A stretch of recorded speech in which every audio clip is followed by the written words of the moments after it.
இந்தியாவின் PSLV rocket வெற்றிகரமாக இன்று விண்ணில் செலுத்தப்பட்டது. ராக்கெட்டில் அனுப்பப்பட்ட 4 செயற்கைக்கோள்களும் திட்டமிட்டபடி அதனதன் பாதையில் பிரிந்து சென்றன. இதனைத் தொடர்ந்து அடுத்த ஆண்டு நிலவுக்கு விண்கலம் அனுப்பப்படும் என இஸ்ரோ தலைவர் திரு மாதவன் நாயர் தெரிவித்துள்ளார்.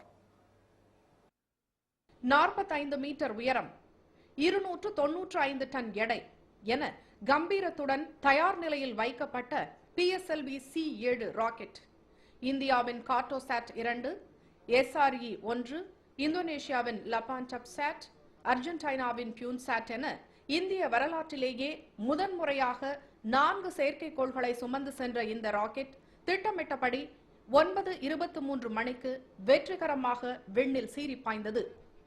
3, 2, 1, 0, +1, +2, +3, +4, +5.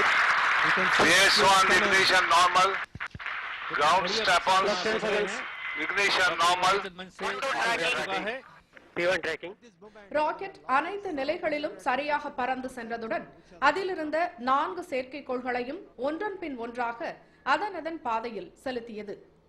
அப்போது மகிழ்ச்சி ஆரவாரத்தில் விஞ்ஞானிகள் ஒருவருக்கொருவர் வாழ்த்துக்களை பரிமாறிக்கொண்டனர்.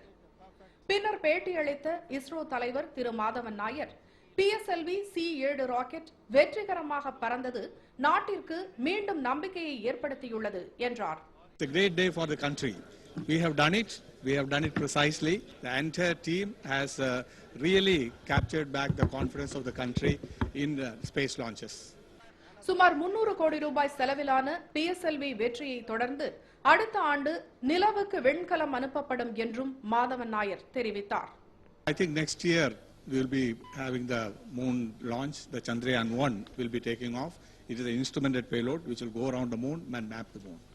கார்டோசாட் 2 செயற்கைக்கோள் கிராம நகர்ப்புற உள்கட்டமைப்பு மற்றும் போக்குவரத்து வசதிகளை மேம்படுத்துவதற்கான தகவல்களை அளிக்கக்கூடியது. SRE 1 30 நாட்கள் வரை விண்ணில் சுற்றிவிட்டு மீண்டும் பூமிக்கு திரும்ப உள்ளது.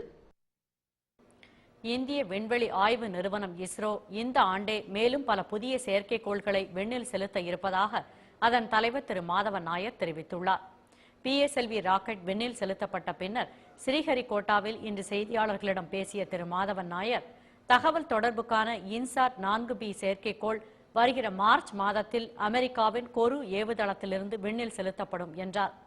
மேலும் இஸ்ரோவின் ஆய்வு செயற்கைக்கோள் மற்றும் இத்தாலி செயற்கைக்கோளை சுமந்து செல்லும் PSLV C8 ராக்கெட்டும் மார்ச் அல்லது ஏப்ரல் மாதத்தில் அனுப்பப்படும் என்றார். இதன் தொடர்ச்சியாக PSLV C10 ராக்கெட் ஜூலை மாதத்திற்குள்ளாகவும் அதன் பிறகு கார்டோசாட் 2A செயற்கைக்கோளுடன் PSLV C9 விண்ணில் செலுத்தப்படும் என்றும் திரு மாதவன் நாயர் தெரிவித்தார்.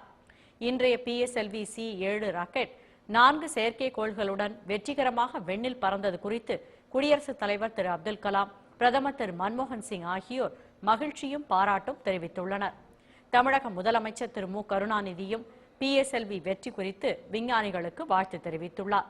இதுகுறித்து அவர் பிரதமருக்கு அனுப்பியுள்ள வாழ்த்துச் செய்தியில், திரு மன்மோகன் சிங்கின் இடைவிடாத முயற்சி மற்றும் ஊக்கம்தான் வெற்றிக்கு காரணம் என்று தெரிவித்துள்ளார்.